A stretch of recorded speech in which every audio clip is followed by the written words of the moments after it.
The following is a presentation of the ForceCenter podcast feed.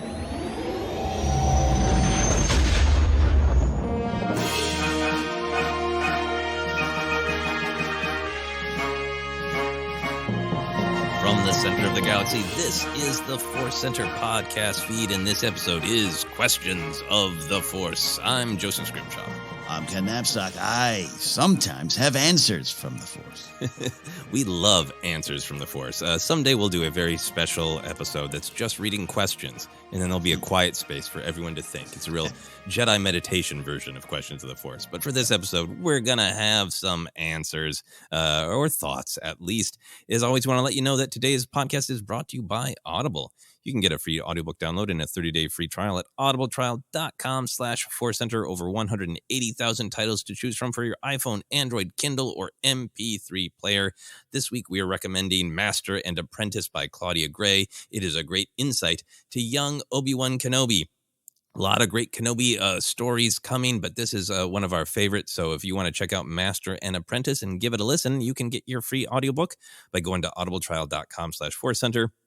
One more time, that's audibletrial.com/ForceCenter for your free audio book.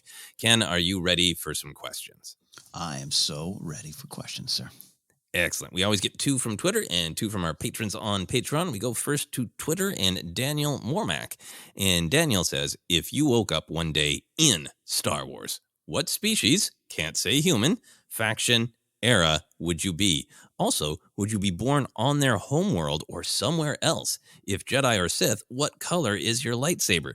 This is absolutely great. Ken, I know you've done some role-playing. I've done a decent amount of role-playing in my life. This feels like roll up your Star Wars character. Design your Star Wars character. You know, do you get initiative? Where do you spend your points? So I love this question. And I love the specification that we can't say human. Interesting thought experiment of like, what body do I want to have? So yeah, where do you go with all this? What, your species, your faction, your era? Are you a Jedi? Where are you born? All that stuff. Yeah, this is a great question. I challenge myself to push past any gut reaction answer, right? You know, it might be Ewok, so I can hang out with my boy Chirpa. No, I want to, where can I go that I don't often go? And I went with Abednedo, which is, I'll learn to say it, New Republic era. Why? Because there's so many cool pilots with cool musical reference names, music reference names, not musicals, not Hello Dolly references. Though that'd be a great name. L.O. Ollie. And then I do love it's a planet in the colonies region of the Corellian Run. That's kind of a cool place to be born. And I say New Republic so you could kind of join that fight. Now, I myself am not super athletic part, love sports, but not like, I don't see myself as a cool X-Wing pilot. So it would have to be, a little clunky, grumpy Y-Wing pilot, not a tattletale, like Slow and Low over there on Canto Bight. But I'd be next to Eloatzi and next to Poe. Nice. You could be named X Harrison after Rex Harrison if you wanted to be musical. Yeah. Would you want to continue the Beastie Boys theme? Would you want your name to just be No Sleep Till Brooklyn? Nothing cute about it. Your full name is just No Sleep Till Brooklyn. With some apostrophes and weird dashes. No Way Sleep to Brooklyn. Yes, I could get behind that there. Yeah, absolutely get behind it. So you'd want to be a Y-wing pilot. Yeah. And are you just kind of adding everything in there? Are you a Force user as well, or are you just like, nope, I'm good with my Y-wing? I'm good with my Y-wing. Yeah, having being in tune to the Force seems like a lot of hard work, dedication, and responsibility, as opposed to just flying a Y-wing around and occasionally going Poe. Which these characters are much more than that, of course. In fact, in the Poe Dameron comic, you get to spend a lot of time with these characters. A couple Abednedo fighters. So yeah, that's where I'd be. I'd just be a part of the New Republic. Again, resistance. Yeah, I think the resistance is forming, and I think I'd want to leave the New Republic military with Poe and Eloatzi to join up with Leia's army. Okay, all right. You would go with your friends to fight the good fight in your Y-wing. Now, in terms of, I think I love all the cultural reasons that you want to be an Abednedo. does it sound good to physically be an Abednetto? Or is there something where you're like, yeah, it'd be great to have a head like that? Physically, how do you imagine being one? Well, as someone who has an abnormally large head, I have to special order baseball caps. You know, the largest size you got, go larger. I think it just is. I think something about it. It just feels right. It just feels, you know, they take up a cockpit. Like they're all, they're this big, they're in there, you know what I mean? Take up a lot of space. I'm clumsy. I knock things over. I can't fit in it. It's a joke. My podcast recording studio now is just jam packed with too many things right now because I have too many things I'm trying to do in the studio. It's not like a room anymore so much as it's like a large suit you wear to do podcasts, right? Yeah. The last time you actually were here about 2 years ago in the studio, it doesn't look like that anymore. The chairs and tables at an angle, so I feel like I'm squished into a Y-wing cockpit. Well, that is just a great picture to imagine you getting into that Y-wing with your cool name. I'm always going to answer Jedi, at least partially. It's a lot of work, a lot of responsibility, but come on, it's fun to help people and move things with your mind, right? So I would want to be a Jedi. I would want to be a Jedi in doesn't have an official name yet because we don't have any storytelling for it yet, but the assumed new Jedi Order started by Rey and possibly Finn. I do like that idea of being aware. A lot of great guidance from Rey and from Finn, and being aware of the legends of the past and the truth of them, and kind of having that bold new frontier. I think that is, if I had to choose anything, I would want to choose the just open possibilities, the absolute horizon of that. Since I'm a Jedi, I would want a blue blade. Blue is my favorite color. I think Luke and Kenobi's lightsabers probably have something to do with that from a very young age. But I'd want a weird kyber crystal that it starts out like a really light, brilliant blue, and then it slowly gets darker as I get older. I love that. So by the time I'm really, really pushing it, old Jedi has got this, like, is that blue or is that black? Like, it's technically a very dark blue. I love that. Yeah, that'd be a really fun idea to watch yourself age via kyber crystal. And then I was really challenged by the species, right? Because there's the temptation to just answer in a jokey way. I almost just cheated by going Pantoran or Merlin. Like Pantoran, that's a fascinating culture, and hey, I like blue. I'll be blue. Or I like the Merlin culture. That's really into the Force, that really respects it. I love that detail where, like, Vernestra Rowe is celebrated. Yeah, for being taken at a young age to join the Jedi. So, like, that would be great to come from a supportive culture. Yeah. And like how Vernestra reflects on, like, that really helped me out. Not everybody has that. So I was tempted, but I wanted to just go true alien instead of human with, different tattoos and tones. And I really tried to think about what body would I enjoy having. And I was shocked to discover that, Ken, I would like to be a small Wookiee. A small Wookiee. Because I just the clothing options, that's great. The strength would be great. The fur. I'm not a furry, and there's nothing wrong with that. I don't want to be making any jokes. But, like, look, that seems like a fun way to be. Like, it just seems fun to be furry. Yes. Fernie, lots of teeth and a lot of roaring. And we know that Wookiees are kind, right? But they get to roar a lot, and I would love to roar. Yes. And so I love this blade. A nice wood blade, you said? Or wood. Oh, you didn't even get into that, but I definitely, I would go full Gungi and try to have some sacred wood on the hilt of my blade for sure. Yeah. And maybe I'd be the first Wookiee who wears pants, even though he doesn't need to, just to be like, but I wanna. One of my underrated things that I love about Chewbacca is his satchel.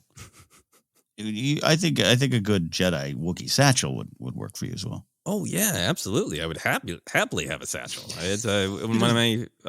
I have a bag that I got for the first time I went to San Diego Comic-Con. It's like my little Yeah. A little Chewie satchel. I would love that satchel. But I want to be a small Wookiee because I realized when I thought about being a Wookiee, it feels I am average height, but in our culture, average height means short through the way people treat you or speak to you. But I'm used to that. So it'd be fun if like people were like, well, yeah, he's a mighty Wookiee. It's just a DNA thing. He's shorter than normal. He's smaller. Yeah. I'd like to be a short Wookiee. I don't know why, but there you go. I'm on board with that. I'm on Excellent. board with that.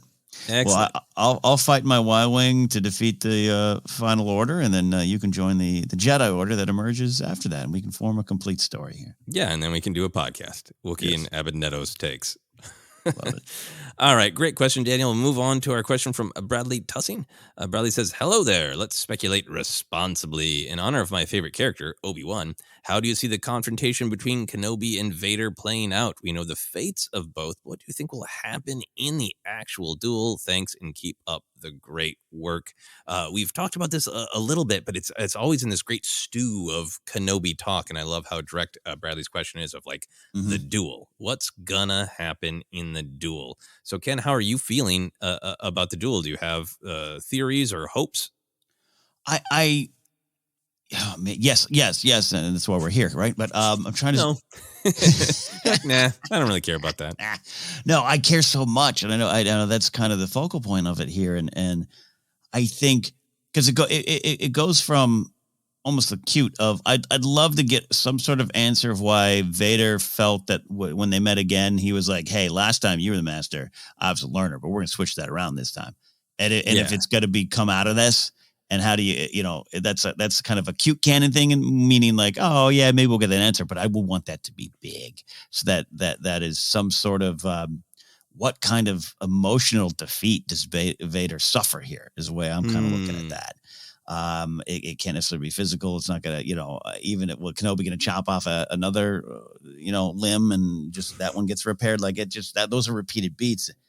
It's got to be something that's like Kenobi feels like we've been talking about. Like I got to, there's nothing I can do. This chapter is turned, but like Vader, and he's not fully formed and all that kind of stuff. Is this a big final emotional scar on him? And that's what happens. I just don't know maybe I just don't know how I want to see that in a physical confrontation.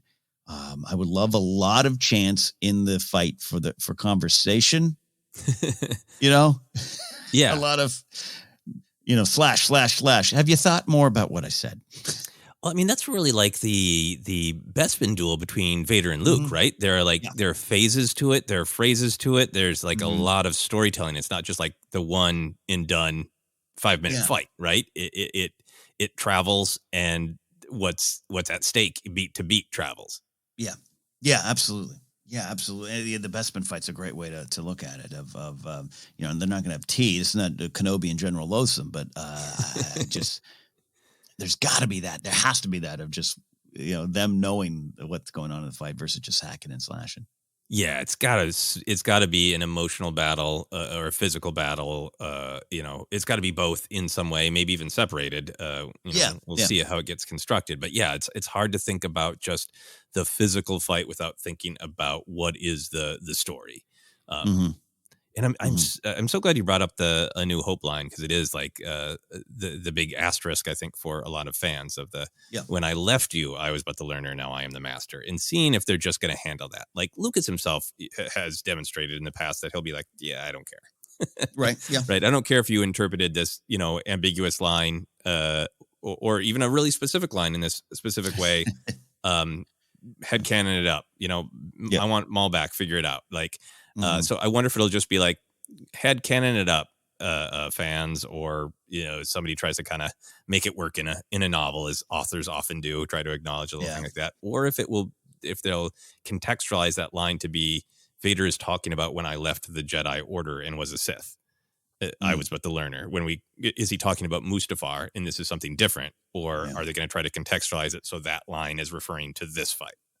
Yeah, and I don't know if it's like 100% need, right? Of even just not the fight, but the series. I think you're probably in the same boat too, just based, again, what you're saying about Lucas, and we're just kind of almost used to that as Star Wars fans. but it'd be interesting to see that play out, I guess, more than a need for me. Yeah. I think the line that I'm more interested in from the A New Hope fight is one of my favorite Vader lines, which works great, is great space fantasy over the top talk, but also is funny in the way it's phrased in real world perspectives of Vader saying, "Your powers are weak, old man." In the way weak has become a slightly different context. Weak, but your powers are weak, old man is that's new to me, you know. No, I think you're absolutely right. That there's something Vader's discovering in that moment. 100%.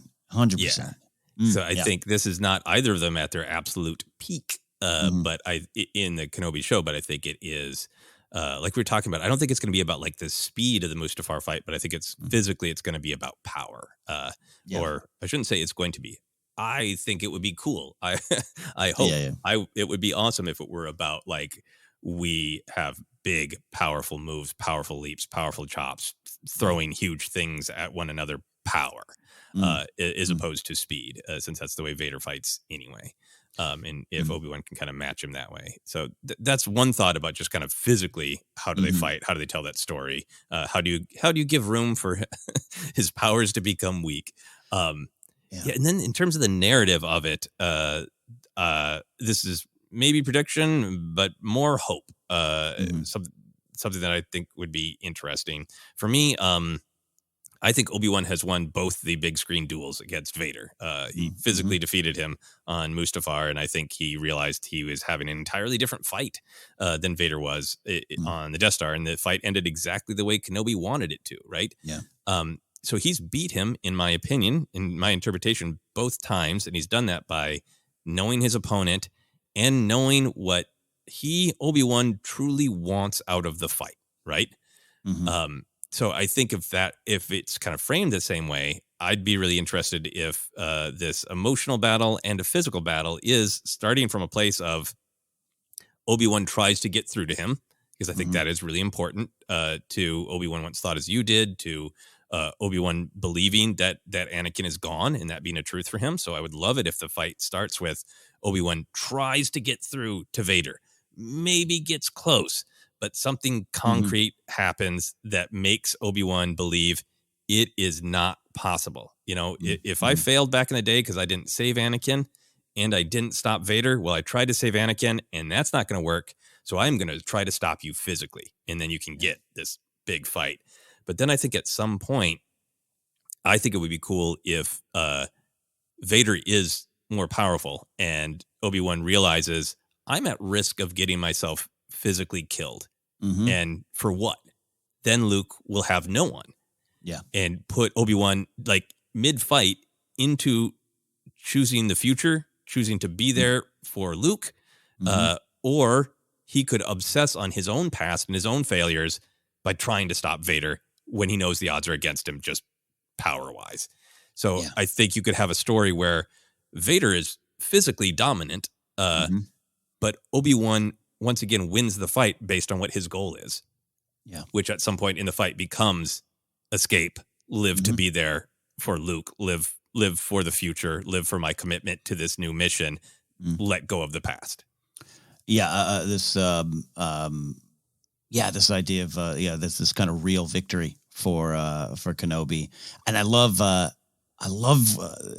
hearing you describe it. And the idea that as big and badass as Vader is, that he never gets the technical win. He always keeps coming up short to Kenobi in any ways. But I love, and all this, you actually get me excited. Again, we do this every now and then, and you especially do this on Kenobi conversations. You get me so excited for something that we're just both dreaming up. But we trace the themes, we track the themes, and this all makes sense. The idea of the actual decision having to kind of be made in Kenobi's heart, soul, and mind, and maybe body of, I could maybe continue to pursue this thing against Vader, maybe get the win here. Maybe I save the galaxy. I don't know. Maybe I right or wrong, but is that about me? Is that about my ego? Or do I have to give that all up again for this future, for this new hope? because maybe I die in the death, or as well, maybe maybe that's how he could win. Maybe I could take both of his. So whatever it actually is, I love what you're suggesting there. Of a lot of it having to come back onto Kenobi. Of even in this fight, I have to make the choice for the future. That's pretty cool. In realizing it, there's so many great stories in Star Wars about why we fight. And if Obi-Wan has this sort of realization of like, I am trying to defeat him, to save the galaxy, but also, or at least partially save the galaxy because Palpatine's still there. But I'm realizing I'm making it about me. This is about me fixing my broken heart, fixing my mistake. And instead I should be there for others. I should be there for Luke instead of making this about me. Yeah. Yes. And what just the way we're going to, all of us can take that back to our own lives. Yeah. You know? Absolutely. Why am I doing this? And, why am I getting angry in this situation? Who is it for? Is it my ego or is it the situation? Why am I going after this person? Is it for to defeat them, or am I defeating myself? That's powerful Star Wars stuff. Yeah, absolutely. And we know that he's got to come to this place of some amount of peace at the end. And how does he get that victory, right? And how do you answer that question that a lot of people have had since the original trilogy of like, I think Yoda and Obi-Wan get off their asses. And to see him, like, I tried, and it would have been putting the future at risk, Yeah. Which also brings me to another thing that we that comes up in this conversation. I think a lot of people hope for a Qui-Gon appearance. Oh, right. And I think it might be really fascinating if however Obi-Wan makes it through this confrontation with Vader, however he comes to a real sense of peace and purpose about I'm being a great Jedi Knight just by watching over Luke and protecting the future. Is that what he needs to unlock the ability to truly connect with Qui-Gon? Is Qui-Gon in the first couple episodes as, a great Force spirit exposition, or is Qui-Gon the victory at the end? He's been trying for 10 years to master this ability to commune with Qui-Gon. And only when Obi-Wan becomes at peace with himself can he begin to connect with Qui-Gon. Ooh, that's a ForceCenter. Ooh, excited. Based on your ForceCenter, well said. You phrased it. You said like a reward, but I love just what you've been clogged, man. For 10 years, you've been living in this cave on a blanket and a pillow. You don't even allow yourself a hut, whatever's going on. It could be a timeline story. I get that, but like that, and then you're clear of all this. You're clear of all that. You've let it go. You've truly moved past it, man. Again, Star Wars therapy, life lessons, the importance of telling these stories. That would work for me.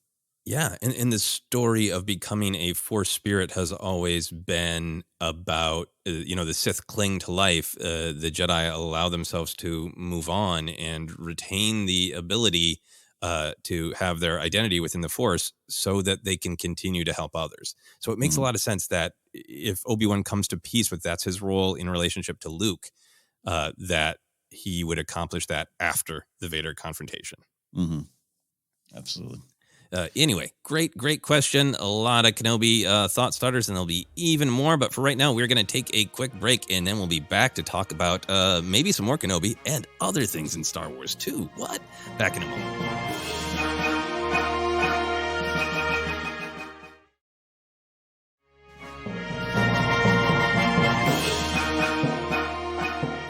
And we are back to continue our questions and answers of the Force. I will caveat. I've been trying to caveat, Ken. I love caveats.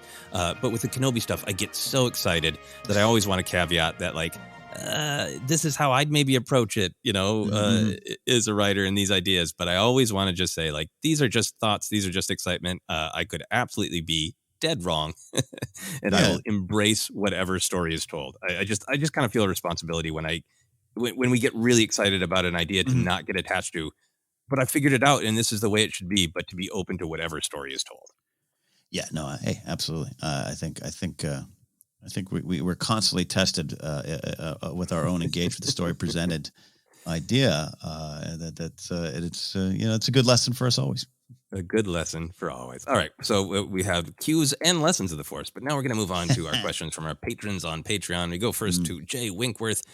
Jay says, much like Ken, I have an affinity for Imperial officers. I just find them more relatable than the rebels. Jerk bosses, brown nosers, employees promoted who probably didn't deserve it, incompetence, backstabbing, people putting their own wants and needs ahead of the group goal. Really reminded me of my days as a manager at a big box retailer. I've always loved Tarkin and Piet, and Jar Jar just strike me as a guy who's there for the benefits in the employer 401k contributions, which I can relate, says Jay. Anyway, I don't have anyone in my Star Wars circle who's a big fan of Imperial officers, so I don't get to talk about it ever. So I'm just going to post a few questions here, but please feel free to go wherever your thoughts take you. What resonates with you about Imperial officers? What are your favorite stories, moments with them? Are there specific stories you haven't seen that you want to? Thanks in advance. I know I've come to the right place. Indeed, you have, Jay. Great question and great analysis of the Imperials. Ken, where do you go? You've had a lot of time to reflect on it. What are you feeling now is your attraction to the Imperial officers? That's a great question. Of you put now. As a kid, I almost scared to analyze why I love them so much. There's something about, quite frankly, we always say the Empire had cooler toys in a literal sense. Like the cooler toys, I collected Cobra, I collected Empire stuff more than Rebels. I don't know where that comes from. And then you start looking at the history of nice uniforms out there that the world shouldn't be paying attention to, if you know what I mean. So I almost don't want to dig in, but there's something about it. Something about Jar Jar. I just found sympathy for him, and it might be, the guys just would. I believed him. He was like, I can't do my job. You're not giving me the tools. I don't care. You got to do the job. Oh, damn it. Okay. I don't know. There's something about that. And then I always talk about the Return of the Jedi novel. You get into his head a lot more. He has that quote of great men never hurry, great men cause others to hurry. I don't even know if I have that super philosophy now in life, but as a kid, I was like, that sounds great. Sounds like great. So, but from that starting point, Jay's saying all of the reasons I kind of love it. Now it is about the office climb, how you work and who you work for, and at what level do you sacrifice what you believe in for the bigger goal? Do you know even why you're here? I love the deleted scenes of Jar Jar faced with having to blow up his own men on Endor and all that stuff. Like, that's big stuff. So all that boils down to like Krennic. Krennic really kind of opened up that side of it, where do I think he's a completely evil person? I think he is now. I don't know if he always started out that way, but his ambitions and the lessons of your ambitions. And that's why we talk about Catalyst so much as being a good book. And over the years, Catalyst has kind of become this punchline of a book. Like, oh, you didn't like Rogue One, you need to read Catalyst. I even have friends that still joke about that. And it's not fair to Catalyst or Rogue One. But it's part of that is seeing where Krennic came from. It wasn't someone who's like, oh, I like a red lightsaber. It's like, no, I'd like to be acknowledged for the job. I think I'm doing well. The job happens to be building a weapon that will destroy planets and wipe out millions, but it's my job. I'm doing well. And how you can be consumed by that. And that's kind of all boils down to him being killed by the very weapon he was creating, and the very your life being taken by your own ambitions. That's why in the end, the Vader line, the dad joke line, like over the years, but I think I've less fire about that line being bad because it's kind of true. Yeah, no, I don't like the pun, but a good theme statement, Vader. Yeah, I'm with you on the pun, but yeah. So anyways, I that's where I start and maybe go with all that. Yeah, no, I would agree with a lot of that. I think Jay laid it out really well. Like, I really like the Imperials. I loved my Imperial Officer action figure as a kid, the Kenner one that I really just thought was Piet always. It was Piet to me. Right. And it just the flat blackness was fascinating. You talk about not wanting to, maybe idolize the uniforms because they are drawn from real world fascism. That's what it means. But it is still fascinating. And I think that's one of the powers of Star Wars is to look at scary ideas that have, that are pulled from the real world in real humanity and real dangers, and to look at very scary things, but put them in this package where it's safe to play with them, sometimes literally.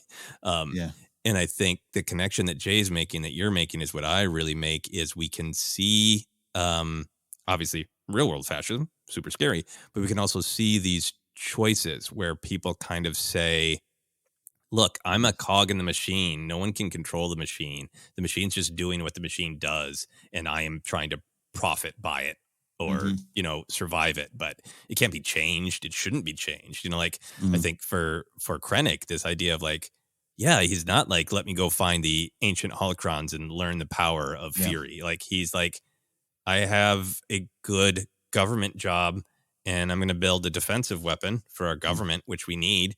And all around him, it's becoming obvious that it is a massive gun to control people through fear. And he's just kind of flipping about it. You get that, you get that energy, like that great line with Galen, where you're confusing peace with terror, I think he says. And Krennic says, you got to start somewhere. Yeah.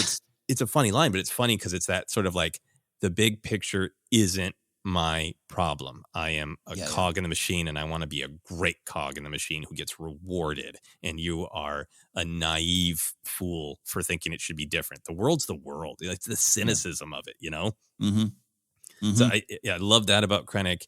And then, I think there's also just this great thing that Jay is connecting to, of this very real world of like, in particular, my time at Kinko's, other jobs, but because it was a corporation, I feel like I could break down various people I met into Tarkin, Piet, Ozzel. Yeah. Right. Veers. And you see all those people who are, cogs in machines who are about power, right? And about, control. And like, Tarkin is a cruel, awful person, but great at his actual job. And then Piet is savvy and knows how to handle the boss. He knows how to give the boss bad news and sweep the right things under the rug and blame other people. And then Ozzel is this, blowhard who is born on third base and doesn't know it. And, when you start looking at each Imperial officer that way, I think most people could go like, yeah, I worked with that person at radio. I worked with Tarkin at Radio Shack, That would be where he worked. Absolutely love that. Yeah, and connecting to that. And I remember, Empire was the last one I took in as a kid, like really, knew what I was watching. And so it was a weird order for Imperial officers. I was scared and terrified and also obsessed with Ozzel's demise and Piet watching it, gulping and just going, oh, cool, I have the job now. I better take it. Like, I don't know if that set me up for what joining the workforce was. Like, the person in front of you dies, just take his job. Yeah, I mean, it is the sort of a winner take all, and that just Piet's, the performance is so amazing. You can see the ambition, but you can also see the like, if this works out great, I'm going to get such a wonderful retirement package. But if not, I'm going to be just murdered. That's it. That's one or the other. One or the other. Talk about sacrificing for your job. Like, Piet needed like a good Twitter thread to say, you are not your job, Piet. Yeah. So we were talking off air.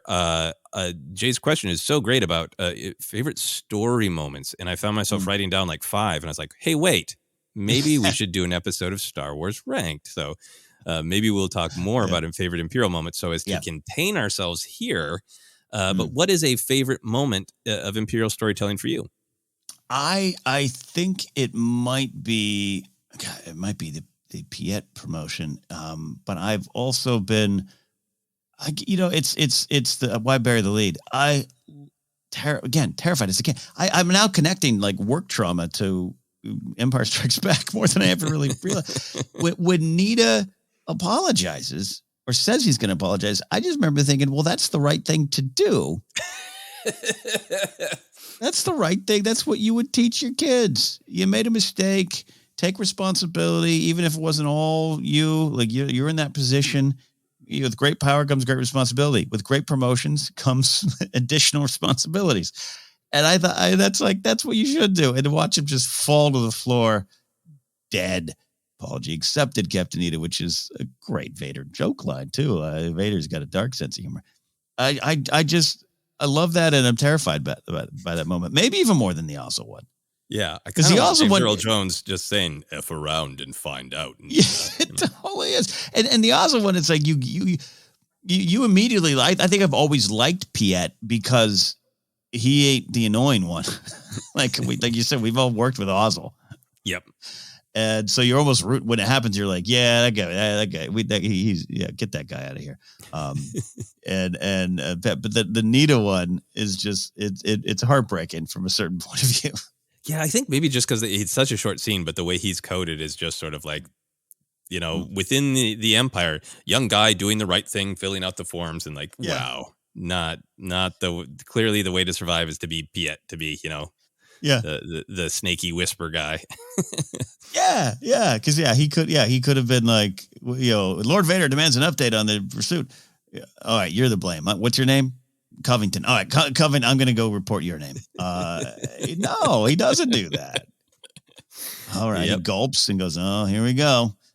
And we know Vader's been doing this to the point where they couldn't even do it in Return of the Jedi because on screen he'd done it too much. But even they address it in the comics where Palpatine's like, "Stop killing my officers, man." you got to pick and choose.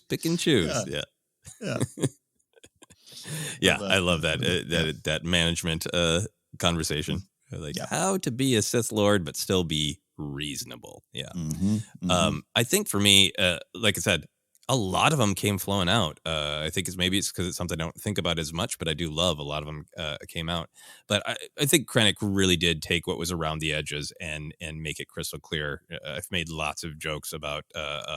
It's funny that it feels like he's a frustrated middle manager and that he's in a business meeting, and that's funny in the context of Star Wars to go to Darth Vader's angry lava castle and have like a business meeting. But that is the point, like you were saying. So I think my favorite moment is probably Krennic saying, "We stand here amidst my achievement, not yours," because it so drives home that trap of being all about how I'm trapped in this machine and I can only get validation from this machine, but this machine is cruel. And it's just about dominance, and Tarkin has more power, so he'll just take it from me, Yeah. And that's the life and the world that I've kind of blindly committed myself to, right? That he's just left there standing and screaming in this kind of, it's totally true. It is his achievement and also totally impotent. And Tarkin's like, cool, doesn't matter. I have more power. Yeah. Bye. Yeah. And to just see his frustration, and who among us has not at some point in our lives felt like somebody else took credit for our work, right? And you want to do exactly that, right? Absolutely. Yeah. Again, it's never rooting for Krennic, but man, there's been so many times I just love, and Ben Mendelsohn finding all those layers and in a shoot that was infamously reshot, as we all know that reshoot word. He's such a great performer, without a doubt. I just love the layers he puts into it, even to that final moment. It's just like, of course, this would kill me. Yep. Oh, it's beautiful. Yeah. So many great Krennic lines. All right. Great question, Jay. We will revisit it more unless, Ken, there's anything else that you would like to say about Imperial Officers right now. No, I think, years ago I did a best Imperial Officers, but that was just a name list. I think we are going to revisit this on Ranked. That's going to be fun. Yeah, a lot of fun moments to discuss. But for now, we're going to go to our final question from Perry Wakefield. Perry says, after watching the Book of Boba Fett, I have some thoughts. What do you think the effect of Grogu choosing the armor over the lightsaber is on Luke? We know Luke trains Leia, and she chooses not to be a Jedi, and now Grogu chooses not to be a Jedi. Does this affect Luke as he is rebuilding the Jedi Order, and does it affect him while training Ben Solo? I think this could start to show us why Luke thinks it's time for the Jedi to end in the sequels. Thanks, and keep up the great work. We talked about this a little bit amongst all the great conversations about Luke and attachment, but I really appreciate how laser focused Perry's question is about, is Luke bummed by Grogu's choice? How does it affect his psychology and play into his future training choices? Well, where do you go with this, Ken?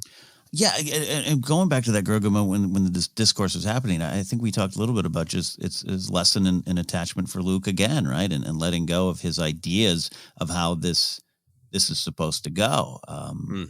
I've always, especially with Ahsoka being like, oh yeah, Grogu's going to be the first student. Like Luke was probably really excited. I got one. He's building. He's building. He's physically building. Well, his robots are physically building. He's starting it. He's like, all right, great.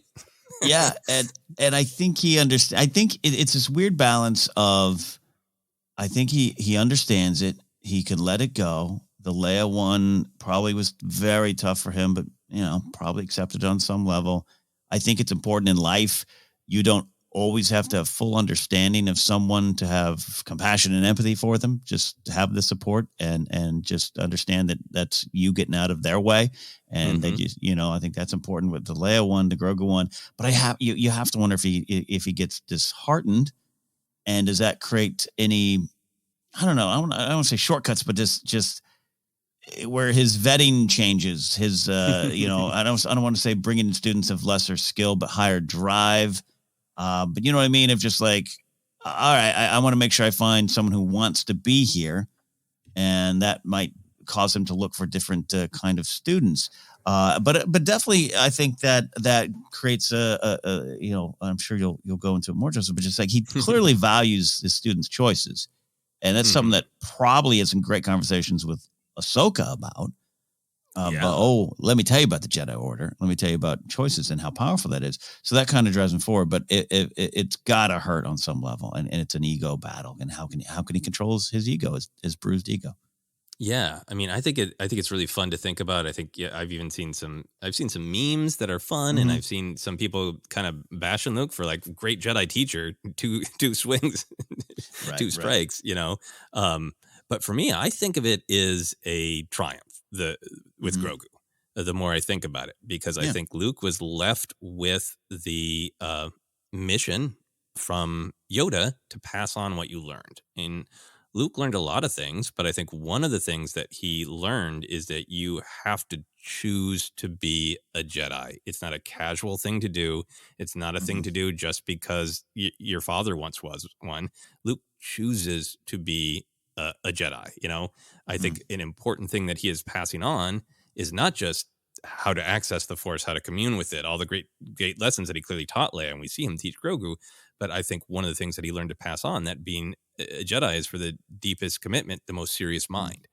And I really think that's in line with a lot of things, a lot of great interview clips with Lucas that are going around about you choose to be a Jedi, you choose to give up, different things so that you can focus on this. It's even a lot of great storytelling in the High Republic books about kids are taken young because that is the Jedi way, but you still have to choose the Force. You got to question it and choose it yourself. So I think Luke is on the right path with Leia of saying, hey, this choice isn't right for you, then I respect that, because you have to be committed. You have to choose this. He so wants Grogu to be a good student. He wants to be a good master to him, but he sees that truth that Grogu's distracted. It's not about you can't have a friend. It's that you're not here. You're not present. Your connection to this guy is going to make you want to lash out. Your pain at missing him is going to make you want to lash out. This might not be great for you. Are you sure you want to do it, kid? And the kid's like, yeah, no, I don't. Where I want to go do it my own way. And Luke's like, cool. Luke doesn't make it about himself. He makes it about giving the choice back to Grogu, right? Yeah.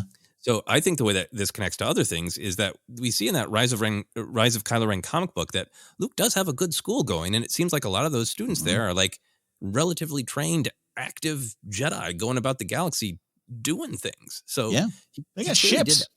They got ships. He clearly did have success. I think the way I'm thinking about it, and we'll see what the future storytelling says, I think it's that where Luke fails is he learns good lessons with Leia and Grogu that the student has to choose, and I think he ignores that when it comes to Ben. Because it isn't necessarily Ben's choice. The little bits of storytelling we have is really implied that Leia wanted him to train with Luke. And I think, the hubris that Luke talks about in The Last Jedi of his desire to train his nephew because of that mighty Skywalker blood, I think what Luke is upset with himself about is that he made the training about himself, that Luke, wanted this. He thought it would help Ben. Maybe there's a little bit of I want to truly pass on what I've learned and continue this great heritage of Skywalkers. And I think there's a very good chance that obviously Ben was being manipulated by the voice of Palpatine, but I think there's a good chance that Ben didn't want to be there. He did not want to be taken from his parents. Maybe he didn't want to try to live up to the legend of Luke Skywalker. And I think unlike what happened with Leia and Grogu, where he gave the student the choice and let them walk away, that maybe Luke was clinging to Ben a little bit too much, right? Of wanting him to train and maybe not giving Ben the opportunity to walk away, which is maybe what Ben needed at that time. Yeah. Well, and that's Rey kind of laying that truth on him, right? You know, with you didn't give him, you made the choice for him. No, I think that's wonderful. And going back even before what you're saying of the Grogu moment, I am all aboard the train of saying that was quite a victory for Luke. And that's why I focus on the attachment lesson too of it wasn't just about Grogu. It was just like Luke continuing to, hey, I have a great idea how this will go. If that's not the way it's going to go, I got to let it go. How often do we talk about that in real life? I mentioned the news show this week. We got a shoot on Sunday that just went wrong every which way at the beginning. We all had to go, we had some thoughts on how today was going to go. It's not going to go that way. And so I absolutely think it's a victory for Luke, which it would make a lot of sense if you put aside those lessons because of whatever that X factor is. And the Skywalker blood is probably X factor right there. Yeah.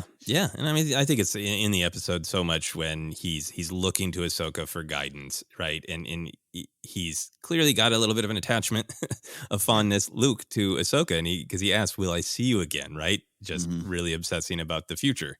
And she's like, we'll see, So I think that to me, it is coded as a victory because it isn't. It isn't don't have friends. Don't care about people. Don't love people. It's this specific attachment is distracting you and making it so you can't do the things you need to do in order to become a Jedi. So I think I'm totally on board with this question. Great question from Perry. And I'd love some more storytelling about Luke's training of Ben. But to me, that's the big answer is that for right now that Ben maybe needed to walk away and Luke maybe wanted and hoped to have this be a big success. And it's, it's Luke's initial folly with Rey. Like finally, after all of this journey, here's someone who needs and wants to be trained. He's like, I've had too many bad experiences. Nope. And then, that's his great triumph in Last Jedi and Rise of Skywalker. He's like, all right, finally somebody who wants this. I'll be there for you. Yeah. And look, if it's not because you mentioned the Jedi School was pretty robust at the time we see that comic, the start of the comic. If Rey is the only victory, which again, not the case, then that's the big victory he needed to have. So there you go. Yeah, absolutely. It all works out in the end. Anyway, great question. I'm sure we'll talk about that more, but that's it, Ken. We have answered the questions of the Force. Oh, great stuff. Love all the questions. Thank you for reaching out to us. And if you have a question for us, there's a lot of ways to reach out on Twitter at ForceCenter Pod. We usually put a question pin tweet up there. Just we'll put it up there and gather questions from there. So you can find us there. You can also go to Instagram and YouTube as well. Facebook page is ForceCenter Podcast. You can find us on Acast, iHeartRadio, Apple Podcasts, Google Podcasts, and a whole lot more. Just search and you'll find us. Merch available at tpublic.com/user/ForceCenter. And you can support us directly at patreon.com/ForceCenter. You can follow me at Ken Napzok or go to my website, kennapzok.com. Big show on June 4th. Comedy show at the Troubadour. If you are local to LA, you want to see Big Show, Ryan Sickler headlining, Mark Ellis hosting, me and a bunch of other wonderful comics performing at that historic venue. Ticket information is on my website. Joseph. Yeah, you can find me Twitter, Instagram, TikTok is at Joseph Scrimshaw, and you can check out my website, josephscrimshaw.com, for all of my comedy adventures. But for now, that is Questions of the Force, from Grogu to Krennic to Kenobi and back again. We've had a lot of fun. Thank you all for the questions. That is Questions of the Force.